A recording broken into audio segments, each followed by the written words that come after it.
variedade de fenômenos no universo pode ser descrita por 4 forças: a força nuclear forte, a força nuclear fraca, a força elétrica e a força da gravidade.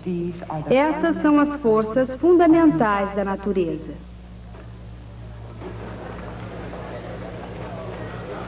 Até agora, temos nos ocupado de uma espécie de enigma filosófico.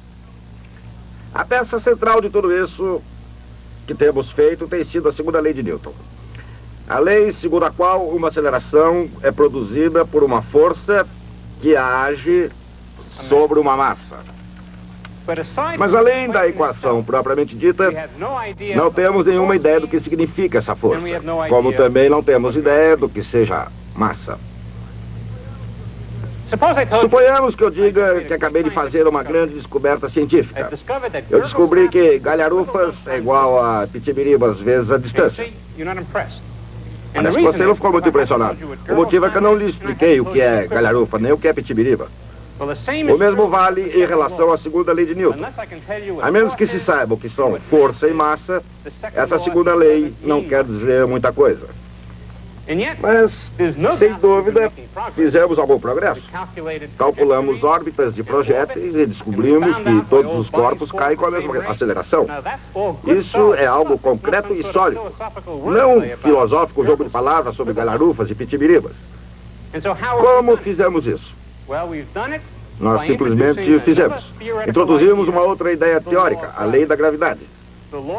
A lei da gravidade é uma descrição explicitamente clara e independente de um tipo de força. Todo o sucesso por nós obtido não foi consequência apenas da segunda lei, mas da introdução da lei da gravidade na segunda lei.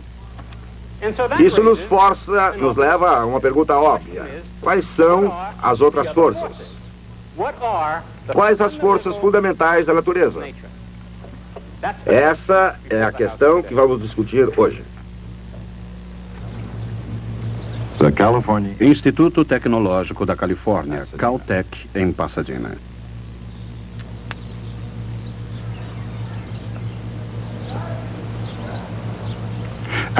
No laboratório de radiação Kellogg, Charles Barnes e seus colegas investigam núcleos de átomos. Analisam o que pode ser o coração das estrelas.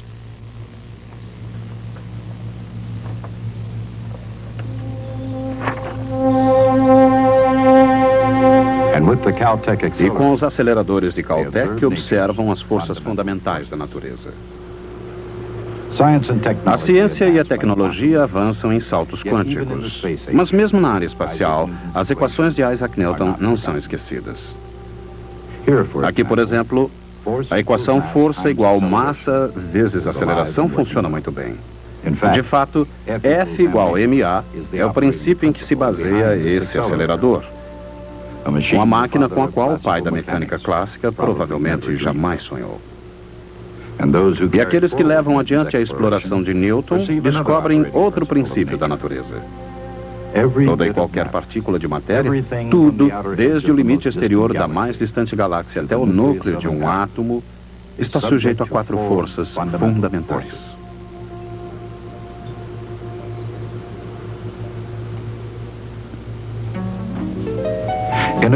No complicado mundo em que vivemos existem, ou parecem existir, muitas forças diferentes em ação. No entanto, os cientistas procuraram reduzir todas essas forças a uma única, ou no máximo a umas poucas forças. 2 das forças fundamentais agem só no núcleo do átomo. Uma terceira não conhece limites no cosmos. E a quarta mantém unida toda a matéria. As forças fundamentais do núcleo atômico são a força nuclear forte e a força nuclear fraca. A força forte une os prótons e nêutrons nos núcleos. É tão poderosa que pode superar a repulsão natural dos prótons.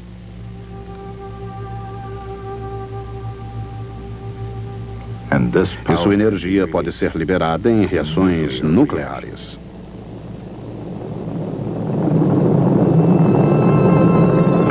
Indiretamente, a força nuclear forte gera energia nas profundezas do Sol e também das outras estrelas. Mas, embora assim poderosa, o seu alcance não ultrapassa 1/1000º da milionésima parte de 1 centímetro. A força fraca, a outra força fundamental, no interior do núcleo atômico, provoca efeitos que não poderiam absolutamente ser considerados fracos. Embora seus efeitos sejam sutis, eles são bastante perceptíveis na morte violenta de estrelas, por exemplo, ou no decaimento de isótopos radioativos, que é uma volta à alquimia, transformando urânio em chumbo.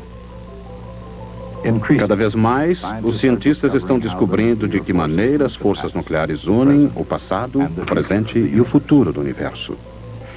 Embora já se saiba muita coisa sobre a força nuclear forte e a força nuclear fraca, elas permanecem de certa forma misteriosas. Escondidas do nosso dia a dia dentro do núcleo atômico, elas permanecem como um dos mais profundos segredos da natureza. As duas outras forças fundamentais, igualmente extraordinárias e inacreditavelmente poderosas, parecem menos clandestinas na natureza. Elas podem ser observadas mais de perto. A força fundamental mais familiar é a gravidade. Até mesmo numa cozinha, a força da gravidade acelera uma massa.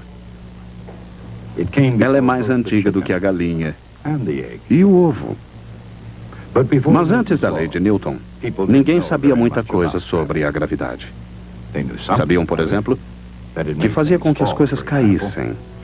Mas não sabiam que a gravidade também fazia a Lua cair, nem que a gravidade, antes de mais nada, é uma força fundamental do universo.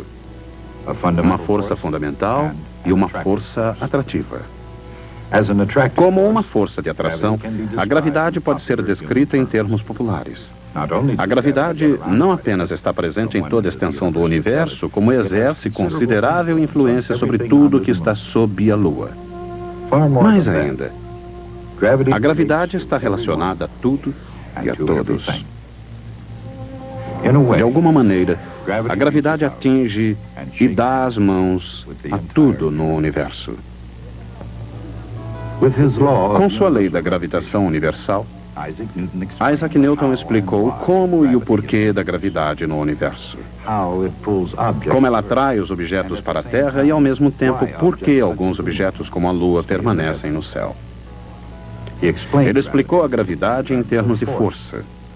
Embora a força seja medida por uma unidade chamada Newton, uma homenagem bem merecida, outro inglês também merece créditos por empurrar a ciência para mais perto da Lua. Seu nome é Henry Cavendish. Ele indiretamente pesou a Terra e também isolou um gás hoje conhecido como hidrogênio. Cavendish era tão retraído quanto brilhante. A maior parte da sua obra só foi publicada quase um século após a sua morte. Mas no seu jeito tranquilo, ele pesou a Terra em 1798. Para obter o peso da Terra, ele mediu a constante G da lei da gravitação universal de Newton. Força é igual a massa vezes a aceleração, expressa em quilogramas vezes metro por segundo ao quadrado, ou newtons. A partir da aceleração de um corpo em queda e da lei da gravidade de Newton, Cavendish já sabia a massa da Terra vezes G. Para isolar a massa da gravidade, ele precisava medir o valor de G. Isso podia ser feito determinando-se a força entre duas massas conhecidas, separadas por uma distância conhecida. Era preciso fazer isso com muito cuidado, pois a força gravitacional entre massas de tamanho familiar é muito pequena. Uma barra suspensa por uma corda de fibra sustenta uma massa em cada extremidade. Duas massas maiores são aproximadas. A força gravitacional entre essas massas faz com que a barra mude de direção. Medindo o valor desse deslocamento e conhecendo a rigidez, a torção da fibra, ele pode calcular a força de atração. Deslocando as massas, a barra gira na direção oposta. Isso é para corrigir assimetrias na experiência. Com essa delicada experiência e com muito cuidado, Cavendish mediu a constante gravitacional e assim, diretamente, pesou a Terra. Pesar a Terra foi um feito notável, mas não exatamente surpreendente.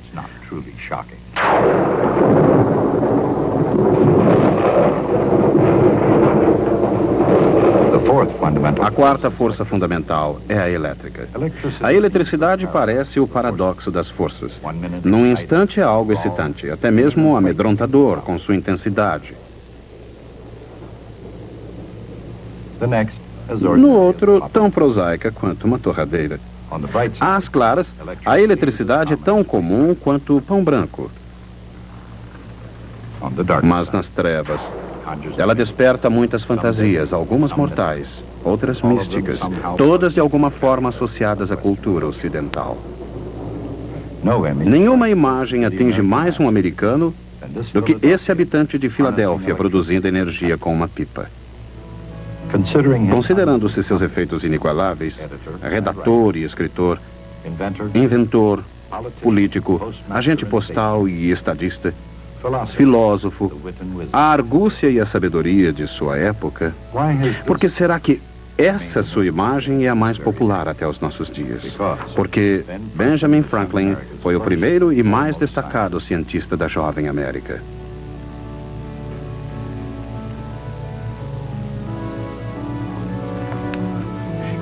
Ao estudar os seus efeitos, Franklin teve a ideia engenhosa, embora não exatamente correta, de que a eletricidade era uma espécie de fluido. Um fluido elétrico presente em cada corpo. Caso um corpo contivesse uma grande quantidade desse fluido, Franklin dizia que ele estava carregado positivamente com eletricidade. Um corpo com uma quantidade muito pequena estaria carregado negativamente.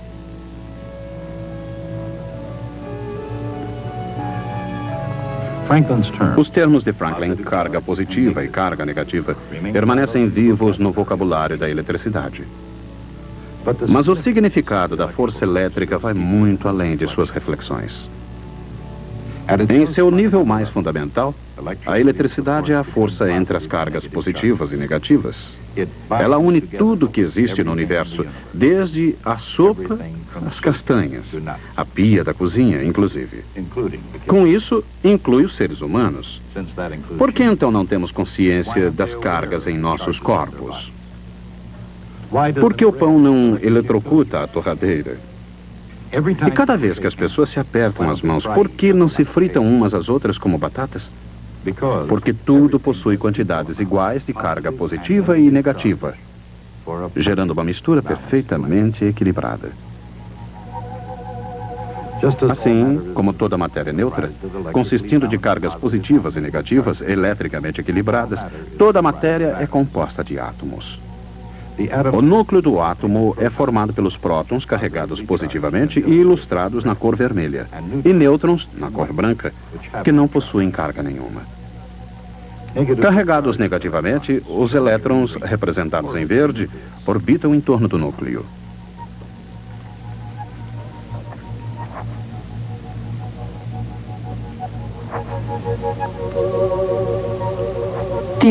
A força elétrica é igual à constante K, índice E, vezes o produto das cargas dividido pelo quadrado da distância entre elas.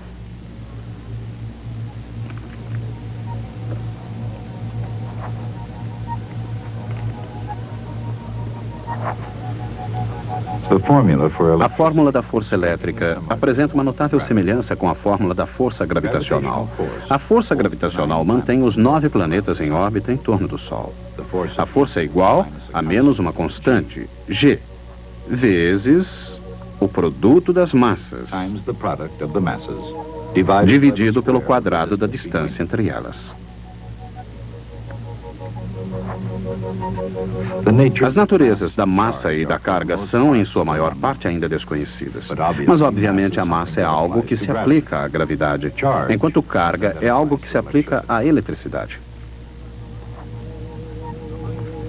Como a massa é sempre positiva, a gravidade sempre atrai.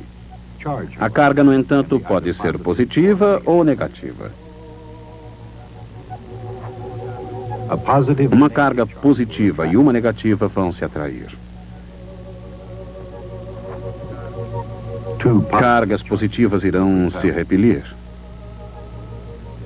O mesmo acontecendo a duas cargas negativas. Por outro lado, como suas fórmulas revelam de maneira simbólica, a gravidade e a eletricidade são de tal forma semelhantes que um átomo, guardadas as escalas, pode parecer um pequeno sistema solar. Quando os cientistas descobriram que duas das 4 forças fundamentais da natureza são quase idênticas, surgiu uma questão lógica. Poderia haver uma única força que explicasse sozinha a natureza fundamental de tudo o que existe no universo? Assim teve início a busca de uma teoria unificada. Durante os últimos 20 anos de sua vida, Albert Einstein explorou essa difícil linha de pesquisa.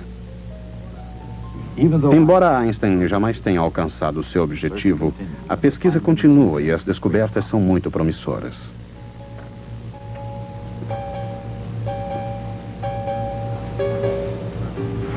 Encontrados nos escombros de colisões nucleares, esses fragmentos sugerem uma conexão profunda e subjacente entre a força elétrica e a força nuclear fraca. Fora do âmbito da pesquisa científica, no entanto, o mundo do senso comum continua sendo governado pela gravidade e pela eletricidade. Gravidade é a força que faz com que alguns objetos caiam e mantém outros girando. A gravidade mantém a Lua girando na órbita da Terra e os planetas em torno do Sol, em vez de ficarem vagando pelo espaço. A eletricidade, assim como a gravidade mantém os planetas em seu curso, a eletricidade mantém os átomos e moléculas de líquidos e sólidos que formam tudo, desde os mais complexos organismos ao simples sal de cozinha. Embora a matéria comum seja eletricamente neutra, os átomos no seu interior podem estar carregados tanto negativa quanto positivamente. O sal ilustra como essas cargas podem manter a matéria unida.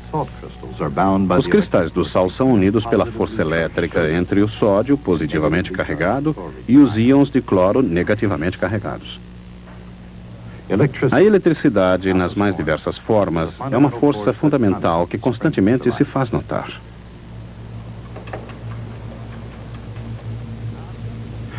A ação de molejo de um objeto metálico, por exemplo, é na verdade um processo elétrico. Íons metálicos positivamente carregados são mantidos unidos por elétrons que são negativos. Quando o metal é esticado, os íons se separam, mas os elétrons os obrigam a se unirem novamente. Outra forma de força elétrica é a fricção. Quando dois objetos entram em contato, suas cargas positiva e negativa interagem e suas superfícies são, pelo menos temporariamente, unidas. Uma terceira forma da força elétrica é a viscosidade, que determina a velocidade com que um fluido flui. Por exemplo, cada recipiente contém um fluido com uma viscosidade diferente. Quanto mais viscoso o fluido, mais lentamente os objetos o atravessam. Assim, tanto no molejo de uma mola de metal como no atrito entre dois objetos, a viscosidade é resultado das cargas elétricas dos seus átomos. Aqui, quando os objetos vão descendo, moléculas do líquido fluem ao seu redor sob a influência da força elétrica entre elas. 3 séculos depois que o gênio de Isaac Newton produziu F igual a ma, o professor Barnes e seus colegas utilizaram a força elétrica para acelerar uma massa. O acelerador da Caltech recria eventos que ocorrem no interior do Sol, colidindo núcleos a altas velocidades para provocar uma reação. Um íon negativo é um átomo com um elétron extra. Quando injetado no acelerador, ele é atraído pelo terminal de alta voltagem positivamente carregado. É uma atração poderosa. Ela se deve à força elétrica.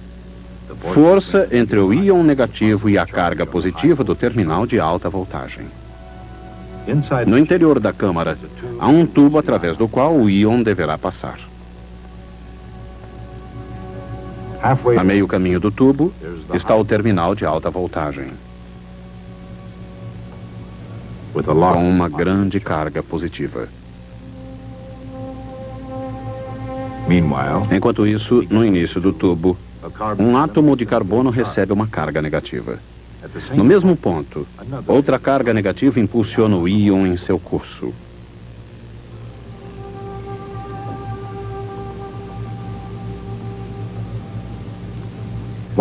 Um campo magnético orienta o íon nas curvas.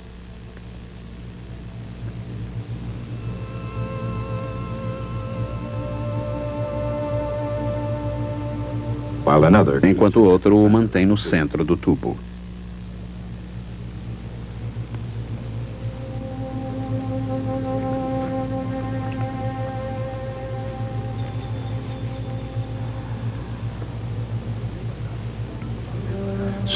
Vendo a carga positiva à sua frente, o íon sente-se atraído e acelera.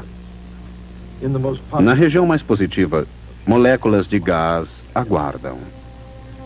O íon atinge inevitavelmente uma molécula e a colisão liberta alguns elétrons. Agora, a carga do íon se torna positiva. O íon sente um tremendo impulso para escapar e é o que ele faz o mais rapidamente possível. Não apenas com rapidez, mas com uma potência incrível. De fato, dentro desse acelerador, o íon atinge energias ainda maiores do que aquelas do centro do Sol. Como isso é possível? Porque os cientistas usam a mesma voltagem duas vezes. Primeiro, ela foi usada com íons negativos, sendo acelerados em direção ao terminal de alta voltagem. A voltagem foi utilizada uma segunda vez com íons positivos acelerados em direção ao potencial inicial. A ideia de usar a mesma alta voltagem duas vezes não tem similar na natureza. No entanto, funcionando muito bem, segundo as leis da física, esse acelerador torna perfeitamente legítima a dupla utilização da mesma voltagem.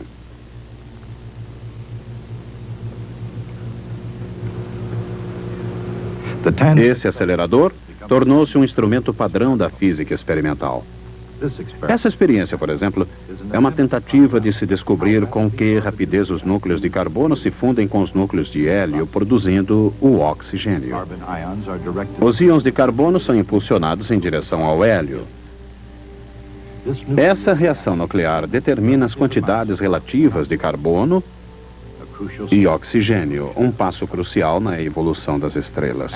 Com esses passos, os físicos simulam não apenas as estrelas, mas obtêm um maior conhecimento do universo como um todo. Sucesso? Sim, no sentido relativo, de um passo de cada vez que caracteriza a física experimental. É o próximo passo em direção às estrelas, e certamente não o último. Os cientistas continuarão investigando os segredos das estrelas e eles descobrirão os mistérios do cosmos, porque sabem o que Isaac Newton foi o primeiro a compreender. As forças fundamentais da natureza são as mesmas para toda a matéria do universo.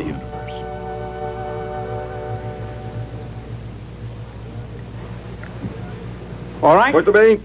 Fizemos o que nos propusemos fazer. Enumeramos as forças da natureza. Aprendemos também algo sutil e profundo sobre a natureza da própria física. Explico.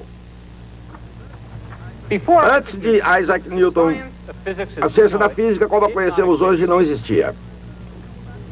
A dificuldade não era não termos todas as respostas. A dificuldade era que não sabíamos que perguntas fazer. É claro que um gênio como Galileu poderia obter progresso, elaborando regras à medida em que desenvolvia o seu trabalho. Alguns acharam que haviam dominado a situação. Descartes pensou que seria capaz de compreender tudo, dentro de poucos anos, seguindo alguns princípios racionais por ele elaborados. Mas estava enganado. Nosso conhecimento do universo encontrava-se num estado caótico.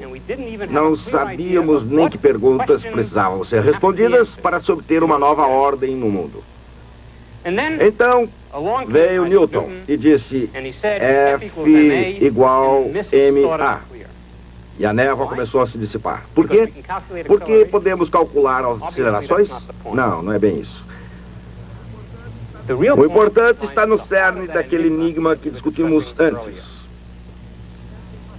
Se essa equação é a chave para a compreensão do universo, devemos saber que forças existem e devemos saber o que é a matéria. Ordenando as perguntas, as questões são: quais as forças fundamentais da natureza? E quais as partes integrantes da matéria? Essas são as questões que a lei de Newton nos traz à mente. Elas constituem até hoje os problemas centrais de toda a física. Discutiremos esses problemas na próxima vez.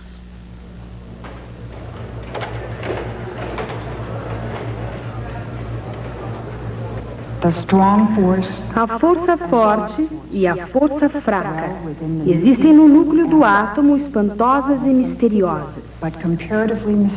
As outras duas são melhor conhecidas e aparentemente mais disseminadoras.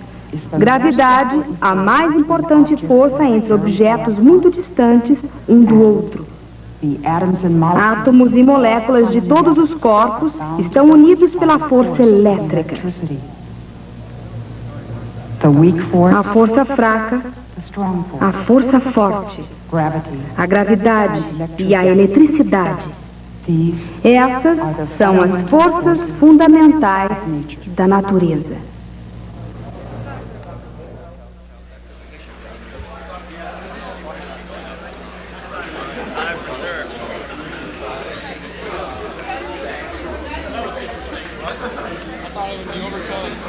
How many you go to if he's in fist twice?